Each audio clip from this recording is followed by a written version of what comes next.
Literature has existed, in one form or another, from a time before the written language was even conceived.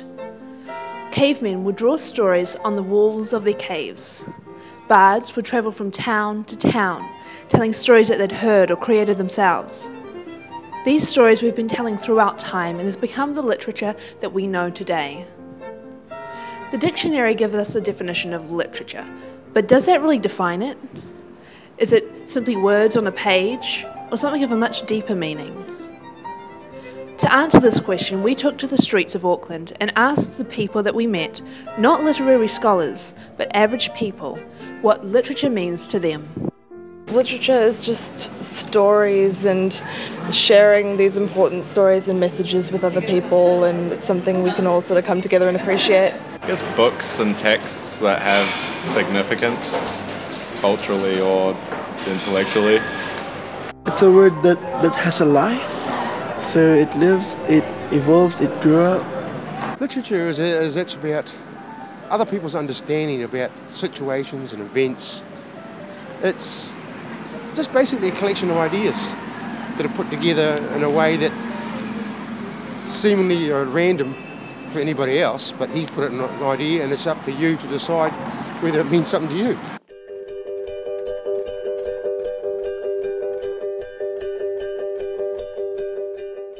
So we've looked at what we see literature as, but with so many different viewpoints on the subject, does that not make it a subjective topic? So perhaps the question we should ask is not what literature is, but who or what shape these viewpoints. Perhaps it's our past relationship with literature that tell us what we feel about it now. So the question must be asked, how does our previous exposure to literature affect us and our views towards it? Yeah, I think they did. Well, it's because I didn't like the books that we had to read, because they were pretty boring, so I don't read all too much now. I studied literature at university to stage 2, and I trained as an English teacher, so all of those things have influenced me. I came from a family of people who read, and it was valued, so I read, and yeah, so it's quite a big part of my life. Yeah. I actually did a school project thing, and I read Ulysses and Gravity's Rainbow for that, and I personally think that not only having to read them but also studying them in the way that we did, like being able to appreciate them through school, made me appreciate other books of a similar nature. I think a lot of the stuff we were forced to read at school we didn't really appreciate the way we would now. Reading some of the stuff again, it's quite different, but yeah, it probably did affect what I read now. Harry Potter series and the Twilight series. Like love? Reading books? Romance, fantasy.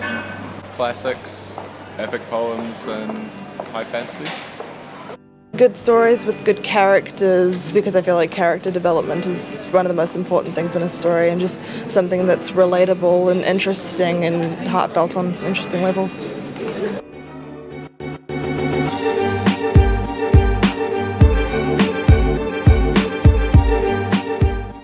Both current and classic literature still has a place in our preference. But why? As Charles Siegel wrote, talking about classics and comparative literature is artificial. The subject would be more appropriately defined as just classics and literature, for the best literary criticism of classical text is and must necessarily be informed by the study of literature as a whole. The most sensitive practitioners of literary criticism and classics have always drawn heavily, directly or indirectly, on other literatures. Basically, everything we read in some way or another is affected or directed by previous works.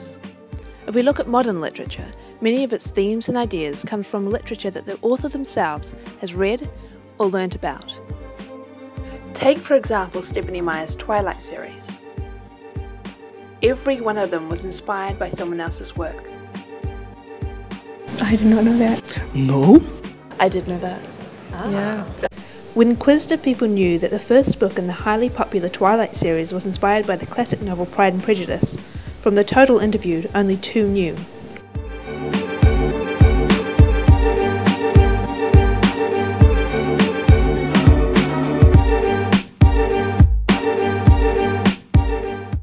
So if the first book was based on something written by Jane Austen, who do people like more, the original or the new?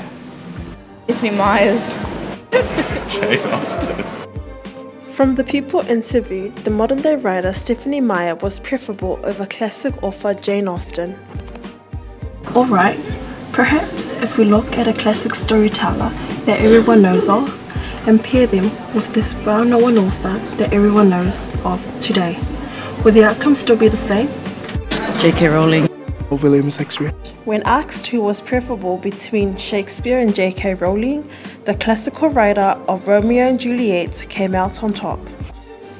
So, if we asked people about a modern-day character like Hermione Granger and a classic character like Elizabeth Bennet, would people recognize who they are?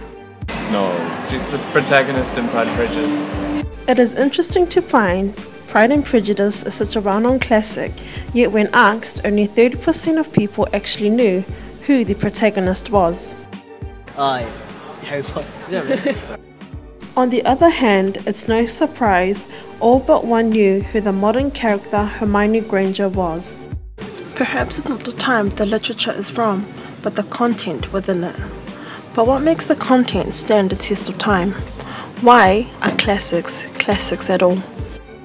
I would suggest that classics are primarily mythic, telling people what they need to know about themselves. Willard McCarthy.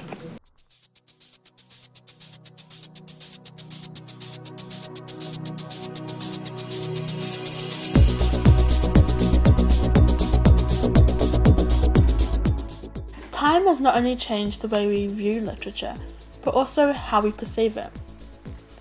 Technology is changing the way we view literature, from putting the things we read into portable electronic devices, to transferring the literature we know and love into cinematic works.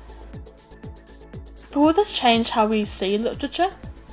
Could the humble book be a thing of the past?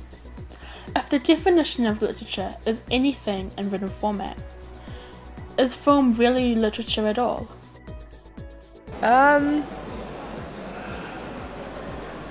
No. Yeah, in a way, but I don't think it's commonly known as that. It's its own medium in a weird way. I think it can be based on literature. I see film as a form of literature, but it's also an art form in itself. It is interesting to note that most people consider film a form of literature, when technically speaking, the definition of literature is written works. Physical form. On a book actually, because that way I can pick it up and go back to it later. On a screen I find it's great until the battery runs flat. Physical form. Screen. When asked which they prefer to read on, there's no contest. The stats show the physical book is still clearly favoured over modern technology. Book. Because when you read the book, there's more to it, there's more detail, you don't get everything in the film, everything is captured, and the way you envision it is better than the movies. When you watch the movie, you're like, oh. Film. It's faster to watch a film rather than having to dedicate yourself to a book for so long. From the consensus, reading a book is slightly favourable over watching a film. Some mention there's more detail in the books, which is why they enjoy it more.